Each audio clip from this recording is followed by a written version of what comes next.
अमरावती में डिजिटल शिकार से लेकर वैश्यावृत्ति के दलदल की पूरी कहानी जरा आप सुनिए।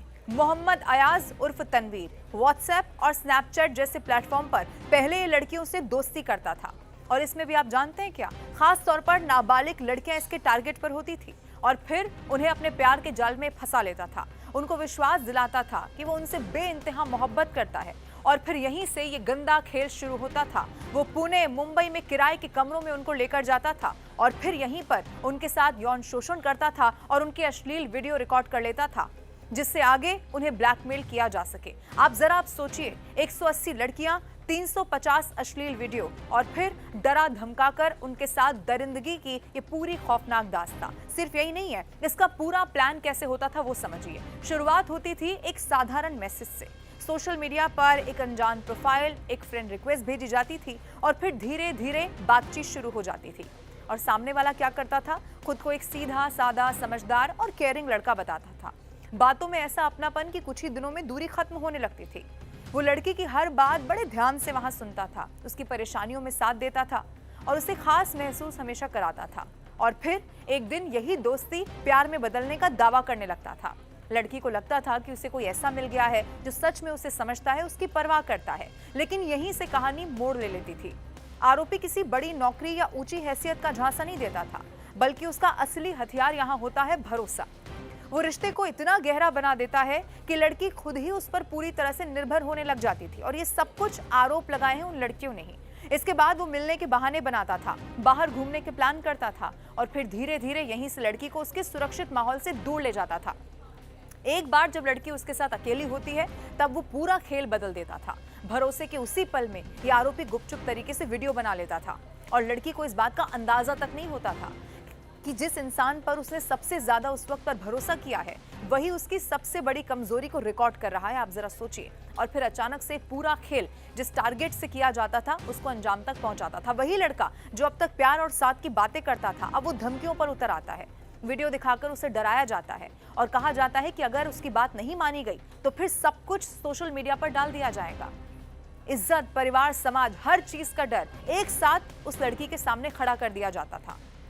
अब लड़की के पास विकल्प कम था और डर यहाँ पर ज्यादा होता है। अब इसी डर का फायदा उठाकर आरोपी उसे बार बार मिलने के लिए मजबूर करता था। ये सब कुछ देखिए उन लड़कियों की कहानी है। एक बार जो जाल में फंसती थी, उसके बाद बाहर निकलना बहुत मुश्किल उन लड़कियों के लिए हो जाता था। हर बार वही धमकी, उसी तरह का दबाव और वही खामोशी। और ये पूरी कहानी दिखाती है कि ये कोई अचानक होने वाला अपराध नहीं था, बल्कि ये सोची समझी सुनियोजित तरीके से रची गई एक पूरी साजिश थी। दोस्ती से शुरू होकर प्यार तक पहुंचने वाला ये बहुत गंदा, घटिया खेल था।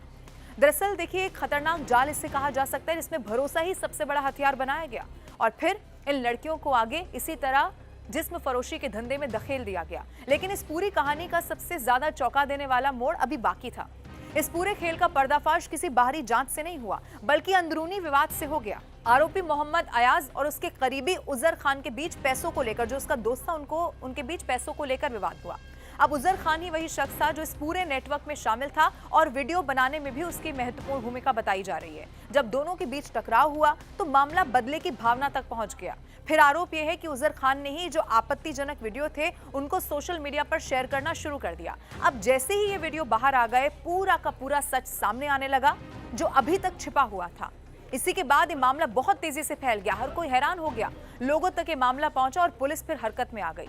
जो राज लंबे समय से अंधेरे में था, वो अचानक से सबके सामने उजागर हो गया। और ये कहानी देखिए सिर्फ एक आरोपी की नहीं है, बल्कि उस तरीके की है जिसमें भरोसा, भावनाएं और डर तीनों को हथियार बनाकर एक बहुत खतरनाक जाल को तैयार किया गया। अब दोनों पुलिस की गिरफ्त में है। अब जांच के पहलू भी आपको जल्दी से समझाती हूँ। अब क्योंकि इसमें मुस्लिम महिलाओं के साथ साथ हिंदू महिलाएं भी हो सकती हैं, ऐसा मैं नहीं कह रही हूँ। भारतीय जनता पार्टी के नेता हैं अनिल बोंडे, उन्होंने इस मामले में लव जिहाद के एंगल से भी गंभीर आरोप लगा दिए। इसकी जांच हो रही है।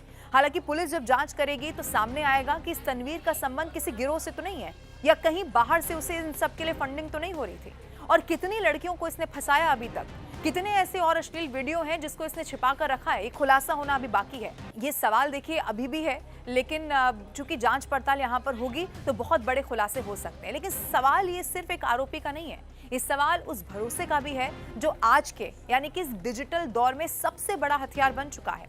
सोचिए, एक फ्रेंड रिक्वेस्ट, एक मैसेज और फिर शुरू होता है वो खेल जिसमें शिकार को पता ही नहीं चलता कि वो इस तरह के जाल में फंस चुका है या फंसने वाला है। अमरावती से शुरू हुई ये कहानी सिर्फ एक शहर की नहीं है, ये याद रखिएगा। ये हर उस मोबाइल स्क्रीन की कहानी हो सकती है जहां पहचान से पहले भरोसा बन जाता है। और आप जानते हैं इसमें भी सबसे खतरनाक बात क्या है? ये अपराध बंदूक से नहीं होता बल्कि इमोशन से किया जाता है। यहाँ हथियार प्यार था और निशाना सीधे सीधे भरोसा। आज आरोपी सलाखों के पीछे जरूर है, लेकिन सवाल अभी भी इसको लेकर जिंदा है कि क्या हमारा समाज, हमारी बेटियां और हमारा खास तौर पर ये जो डिजिटल स्पेस है वो सच में सुरक्षित है क्या? और सबसे बड़ा सवाल ये भी है कि अगला रिक्वेस्ट कहीं अगला शिकार तो नहीं हो जाएगा।